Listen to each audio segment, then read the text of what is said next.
ಆಗೋದಿಲ್ಲ ಒಳ್ಳೆಯದಕ್ಕೆ, all is well. ಯಾರಿಗೆ ತಾನೇ ಗೊತ್ತಿಲ್ಲ ಈ ಒಂದು ಅದ್ಭುತವಾದಂಥ ಸೆಂಟೆನ್ಸ್. ಖಂಡಿತ ಎಲ್ರಿಗೂ ಗೊತ್ತಿರತ್ತೆ. ಬಟ್ ಇದನ್ನು ಅಳವಡಿಕೆ ಮಾಡ್ಕೊಳ್ಳುವಂಥದ್ದು ಕೆಲವೇ ಮೆಂಬರ್ಸ್ ಅಂತ ಹೇಳ್ಬೋದು. ಅದರಲ್ಲಿ ನಾನು ಕೂಡ ಅಷ್ಟೇ ಇದನ್ನು ಖಂಡಿತ ಅಳವಡಿಕೆ ಮಾಡ್ಕೊಳ್ತೀನಿ. ನಮ್ಗೆ ಯಾವುದೇ ಥರದ ಪ್ರಾಬ್ಲಮ್ ಬಂದರೂ ಕೂಡ ಆಗೋದಿಲ್ಲ ಒಳ್ಳೆಯದಕ್ಕೆ, ಆಲ್ ಈಸ್ ವೆಲ್ ಅನ್ನುವಂಥ ಒಂದಿಷ್ಟು ಕಾನ್ಸೆಪ್ಟನ್ನು ನಮ್ಮ ಲೈಫಲ್ಲಿ ಅಳವಡಿಕೆ ಮಾಡ್ಕೋಬೇಕು. ಎಲ್ಲ ವಿಷಯಕ್ಕೂ ಅಂತ ಅಲ್ಲ, ಆಲ್ಮೋಸ್ಟ್ 90% ಆದರೂ ನಾವು ಇದನ್ನು ಅಳವಡಿಕೆ ಮಾಡ್ಕೊಂಡ್ವಿ ಅಂತಂದರೆ ಯಾವುದೇ ಥರದ ಪ್ರಾಬ್ಲಮ್ಸ್ ಬಂದಾಗೂ ಕೂಡ ಅದನ್ನು ಈಸಿಯಾಗಿ ಸಾಲ್ವ್ ಮಾಡ್ಕೊಳ್ಳಿಕ್ಕೆ, ಅದಕ್ಕೆ ಉತ್ತಮವಾದಂಥ ದಾರಿಯನ್ನು ಹಿಡ್ಕೊಳ್ಳಿಕ್ಕೆ, ಆತ್ಮಸ್ಥೈರ್ಯವನ್ನು ಹೆಚ್ಚಿಸ್ಕೊಳ್ಳಿಕ್ಕೆ, ಧೈರ್ಯವಾಗಿ ಮುನ್ನುಗ್ಗಲಿಕ್ಕೆ. ಯಾವುದೇ ಪ್ರಾಬ್ಲಮ್ಸ್ ಬಂದಾಗ ಧೈರ್ಯನೇ ಮುಖ್ಯವಾಗಿರುತ್ತೆ. ನಾವು ಧೈರ್ಯವಾಗಿದ್ವಿ ಅಂತಂದರೆ ಎಲ್ಲನೂ ಕೂಡ ಫೇಸ್ ಮಾಡ್ಬೋದು. ಸೊ ಅದಕ್ಕೋಸ್ಕರ ನೀವು ಕೂಡ ನಿಮ್ಮ ಜೀವನದಲ್ಲಿ ಇದನ್ನು ಅಳವಡಿಕೆ ಮಾಡ್ಕೊಳ್ಳಿ ಅಂತ ಹೇಳ್ತಾ ವಿಡಿಯೋವನ್ನು ಸ್ಟಾರ್ಟ್ ಮಾಡ್ತಾಯಿದ್ದೀನಿ. Welcome back to my YouTube channel Meena Shivu. Almost ಜನಗಳು ಈ ಆಷಾಢ ಮಾಸದಲ್ಲಿ ಲಕ್ಷ್ಮೀ ಪೂಜೆಯನ್ನು ಮಾಡ್ತಾ ಇರ್ತಾರೆ. ಕೆಲವೊಂದಿಷ್ಟು ಜನ ಮಾಡ್ತಾರೆ, ಕೆಲವೊಂದಿಷ್ಟು ಜನ ಮಾಡೋದಿಲ್ಲ. ಆಚರಣೆ ಇದ್ದವರೇ ಮಾಡಬೇಕು ಅಂತ ಏನಿಲ್ಲ, ಯಾರು ಬೇಕಾದರೂ ಮಾಡ್ಬೋದು. ಬಟ್ ಮಾಡುವಂಥವರಿಗೆ ನನಗೆ ಗೊತ್ತಿರುವಂಥ ಒಂದು ಇನ್ಫಾರ್ಮೇಷನನ್ನು ಹೇಳಬೇಕು ಅಂತ ಈ ವಿಡಿಯೋವನ್ನು ಮಾಡ್ತಾಯಿದ್ದೀನಿ. ಯಾರೆಲ್ಲ ಆಷಾಢ ಲಕ್ಷ್ಮೀ ಪೂಜೆಯನ್ನು ಮಾಡ್ತಾಯಿದ್ದೀರ, ಇವಾಗ ಆಷಾಢ ಸ್ಟಾರ್ಟ್ ಆಗ್ತಾಯಿದೆ.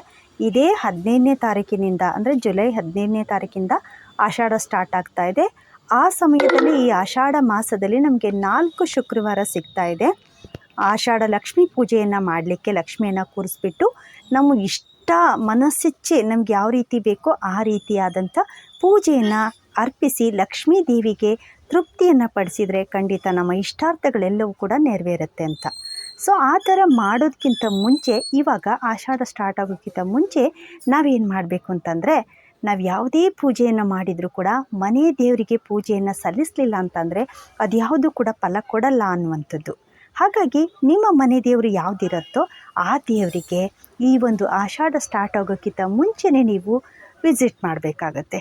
ನಿಮ್ಮ ಮನೆ ದೇವರಿಗೆ ಹೋಗಿಬಿಟ್ಟು ಹಣ್ಣು ಕಾಯಿಯನ್ನು ಮಾಡಿಸ್ಕೊಂಡ್ಬಿಟ್ಟು ನಿಮ್ಮ ಮನೆಯಲ್ಲಿ ಯಾವ ರೀತಿಯಾದಂಥ ರೂಢಿ ಇರುತ್ತೋ ಸೊ ಆ ರೀತಿಯಾದಂಥ ಪೂಜೆ ಪುನಸ್ಕಾರವನ್ನು ಮಾಡ್ಕೊಂಡು ಬಂದ್ರಿ ಅಂತಂದರೆ ಆಮೇಲೆ ನೀವು ಆಷಾಢದಲ್ಲಿ ಲಕ್ಷ್ಮಿಯನ್ನು ಕೂರಿಸ್ಬಿಟ್ಟು ಪೂಜೆಯನ್ನು ಮಾಡಿದ್ರಿ ಅಂತಂದರೆ ಖಂಡಿತ ನೀವೇನು ಅಂದ್ಕೊಂಡಿದ್ದೀರೋ ಅದೆಲ್ಲದೂ ಕೂಡ ನೆರವೇರುತ್ತೆ ಅಂತ. ಯಾವುದೇ ಪೂಜೆಯನ್ನು ಮಾಡಿ, ಯಾವ ದೇವರನ್ನೇ ಆರಾಧನೆ ಮಾಡಿ, ಬಟ್ ಮನೆ ದೇವರನ್ನು ಮರೆತರೆ ಖಂಡಿತ ಅದು ಫಲ ಕೊಡಲ್ಲ ಅಂತ ಹೇಳ್ತಾರೆ. ಸೊ ಹಾಗಾಗಿ ಮನೆ ದೇವರನ್ನು ಯಾವುದೇ ಕಾರಣಕ್ಕೂ ಕಡೆಗಾಣಿಸಬಾರ್ದು. ಮನೆ ದೇವರ ಪೂಜೆಯನ್ನು ಮಾಡಿಬಿಟ್ಟು ತದನಂತರ ಮಾಡಿದರೆ ತುಂಬ ಒಳ್ಳೆಯದು ಅನ್ನುವಂಥದ್ದು. ಇವಾಗ ಸದ್ಯಕ್ಕೆ ಅಮಾವಾಸ್ಯೆ ಕೂಡ ಬರ್ತಾ ಇದೆ. ಸೊ ಅಷ್ಟರೊಳಗಡೆ ನೀವು ಹೋಗಿ ಬಂದ್ರಿ ಅಂತ ಹೇಳಿದರೆ ಅಮಾವಾಸ್ಯೆ ಪೂಜೆಗೆ ಹೇಗೂ ನೀವು ಅಮಾವಾಸ್ಯೆಗಿಂತ ಮನೆಯೆಲ್ಲ ಕ್ಲೀನ್ ಮಾಡ್ಕೊಂಡಿರ್ತೀರ.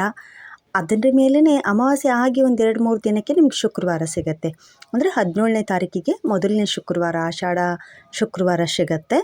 ಸೊ ಆವಾಗ ನೀವು ಲಕ್ಷ್ಮಿಯನ್ನು ಕೂರಿಸ್ಬಿಟ್ಟು ಪದ್ಧತಿ ಪ್ರಕಾರ ಯಾವ ರೀತಿ ನೀವು ಲಕ್ಷ್ಮಿಯನ್ನು ಕೂರಿಸ್ಬಿಟ್ಟು, ವರಮಹಾಲಕ್ಷ್ಮಿ ಆಗಿರ್ಬೋದು ಅಥವಾ ದೀಪಾವಳಿಯಲ್ಲಿ ಲಕ್ಷ್ಮಿ ಆಗಿರ್ಬೋದು, ಈ ಥರ ಕೂರಿಸ್ಬಿಟ್ಟು ಮಾಡ್ತಿರಲ್ವ. ಸೊ ಅದೇ ರೀತಿಯಾಗಿ ಮಾಡುವಂಥದ್ದು. ಲಕ್ಷ್ಮಿಯನ್ನು ಯಾವ ರೀತಿ ಕೂರಿಸ್ಬೇಕು, ಹಾಗೆ ಈ ಆಷಾಢ ಲಕ್ಷ್ಮಿಯಲ್ಲಿ ಏನೆಲ್ಲ ಪದ್ಧತಿಯನ್ನು ಪಾಲಿಸಬೇಕು ಅನ್ನುವಂಥದ್ದನ್ನು ಮುಂದಿನ ವಿಡಿಯೋದಲ್ಲಿ ನಾನು ಸಂಪೂರ್ಣವಾಗಿ ತಿಳಿಸ್ಕೊಡ್ತೀನಿ. ಇವಾಗ ನೀವು ಸದ್ಯಕ್ಕೆ ಮಾಡಬೇಕಾಗಿರುವಂಥದ್ದು, ಈ ಅಮಾವಾಸ್ಯೆ ಒಳಗಡೆ ನಿಮ್ಮ ಮನೆ ದೇವರಿಗೆ ಹೋಗಿಬಿಟ್ಟು ಒಂದು ಪೂಜೆಯನ್ನು ಮಾಡಿಸ್ಕೊಂಡು ಬಂದುಬಿಟ್ಟು ತದನಂತರ ನೀವು ಈ ಆಷಾಢದಲ್ಲಿ ಬರುವಂಥ ಶುಕ್ರವಾರ ಯಾವ ಬೇಕಾದರೂ ಶುಕ್ರವಾರ ಮಾಡ್ಬೋದು. 4 ಶುಕ್ರವಾರ ಸಿಗುತ್ತೆ. ಅದರಲ್ಲಿ ಅಟ್ಲೀಸ್ಟ್ 1 ಶುಕ್ರವಾರನಾದರೂ ನೀವೇನು ಮಾಡಬೇಕಾಗತ್ತೆ, ಈ ಪೂಜೆಯನ್ನು ಮಾಡಿದರೆ ತುಂಬಾ ಒಳ್ಳೆಯದು. ನಿಮ್ಮ ಇಷ್ಟಾರ್ಥಗಳು ನೆರವೇರುತ್ತೆ ಅನ್ನುವಂಥದ್ದು. ನಿಮ್ಗೇನು ಬೇಕಾದರೂ ಆಗಿರ್ಬೋದು, ನಿಮಗೆ ಜಾಬ್ ಬೇಕಾಗಿರ್ಬೋದು, ಅಥವಾ ಹಣಕಾಸಿನ ಸಮಸ್ಯೆ ಆಗಿರ್ಬೋದು, ಮನೆ ಕಟ್ಟುವಂಥದ್ದಾಗಿರ್ಬೋದು, ಅಥವಾ ವಧು ವರರನ್ನು ಹುಡುಕ್ತಾ ಇದ್ದರೆ, ಮಕ್ಕಳಿಗೋಸ್ಕರ ಏನಾದರೂ ಮಾಡಿದರೆ, ಮನೆ ಶಾಂತಿಗೋಸ್ಕರ ಯಾವುದಕ್ಕೆ ಬೇಕಾದರೂ ಆಗಿರ್ಬೋದು, ಈ ಪೂಜೆಯನ್ನು ಮಾಡಿದರೆ ಖಂಡಿತ ಫಲ ಕೊಡ್ತಾ ಹೋಗುತ್ತೆ ಅನ್ನುವಂಥದ್ದು. ಸೊ ಅದಕ್ಕಿಂತ ಮುಂಚೆ ಮಾಡಬೇಕಾಗಿರೋದು ಹೇಳಿದ್ನಲ್ವ, ಮನೆ ದೇವರಿಗೆ ವಿಸಿಟ್ ಕೊಡಬೇಕು. ಈ ಮುಂದಿನ ವಿಡಿಯೋದಲ್ಲಿ ಎಲ್ಲ ಇನ್ಫಾರ್ಮೇಷನ್ ನಾನು ತಿಳಿಸ್ತಾ ಹೋಗ್ತೀನಿ. ಅಲ್ಲಿವರೆಗೂ ಧನ್ಯವಾದಗಳು.